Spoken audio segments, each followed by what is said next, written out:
Nananum.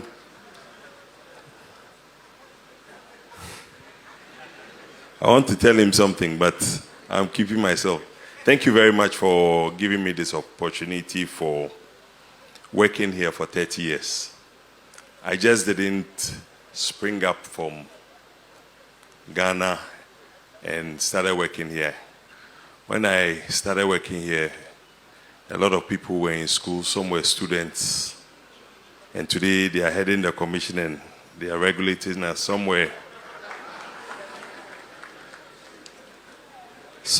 Somewhere, and some of the people I work with today, like him, I came here in 97, 98, started, he was working for AMS, and I came to rent a machine on the reclaim. And they were desperate for dozers then, so they moved my dozer into the hard rock. In 2 months when I came, they had destroyed my dozer.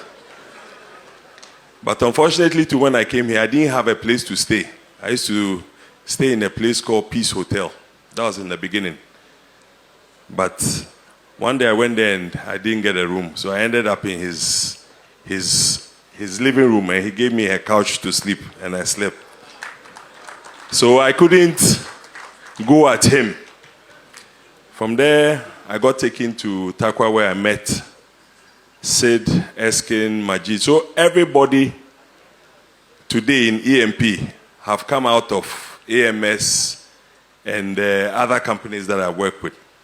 But the brief story is to say it hasn't been an easy journey.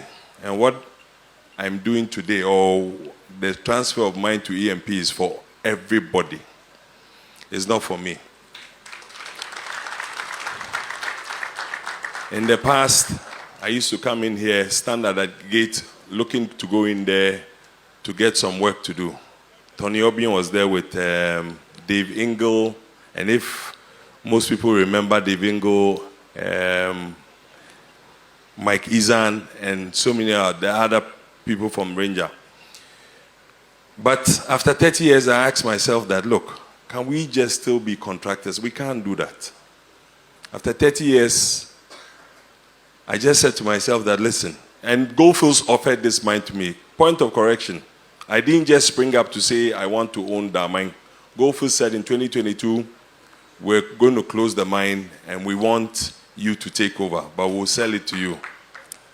And I said, you can't sell it to me because you've cheated me all these years.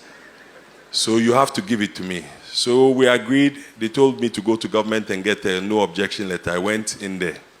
And I must thank our former president, Nanado.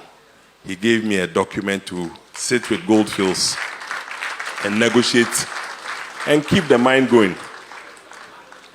When I did that, unfortunately for me or for EMP, I got called by the CEO of Goldfields and said, look, we have a challenge here working here. How are you going to do it? I said, oh, leave that to me. He says, no, he wants to know because they want to hold our hands. So, me being too known, I went and opened my mouth and showed him how he would do it. Then he later on said, they'll change their mind. I said, no, you can't change your mind. You told all of us you were going, so please go and leave us to do. Fortunately, government came in there and said, look, they'll hand it over. So we engaged government to let them know that mining is not just buying equipment and working in there. It is the key people that you need to put together. So I said, look, if I don't do it today, there's no Ghanaian in this country who can run a mine as hard as Damang, because Damang's rock is the hardest rock in, would I say, Africa. So even when you bring machines and you have a life of the machine to say you get 10,000, you never get 10,000 hours, you get less hours. So I engaged government and told them that, look, we'll have to do a big cut, which Goldfields would have spent about $1.4 billion to do it. But we know how to do it because we have all the other satellite pits to be able to feed in to do. So we did a bankable study, we looked at it and noticed that we could do it. We approached a few of the banks. In here, the bankers are here. One has given us 650 million, another 600. They are competing against themselves, but before they won't follow us. But thank you for coming.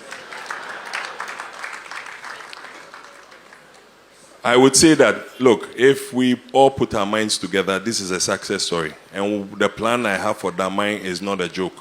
I just want to prove that we can invest in ourselves in this country.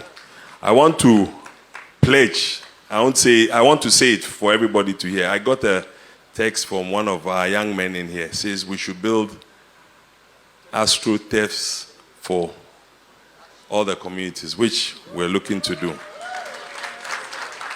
We've applied for Damang to have an airport.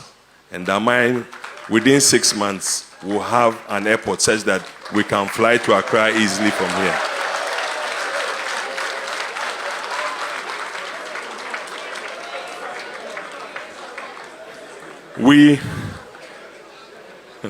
You should have said all that I'm saying. I won't pay you this month. In the next 2 years, we'll be able to drive from here to Cape Coast on a concrete road or an asphalt road.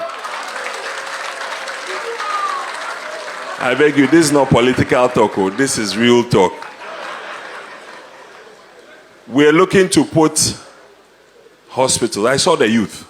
Is the youth here? The Damang youth, where are they? My youth. Thank you. You talked about a hospital.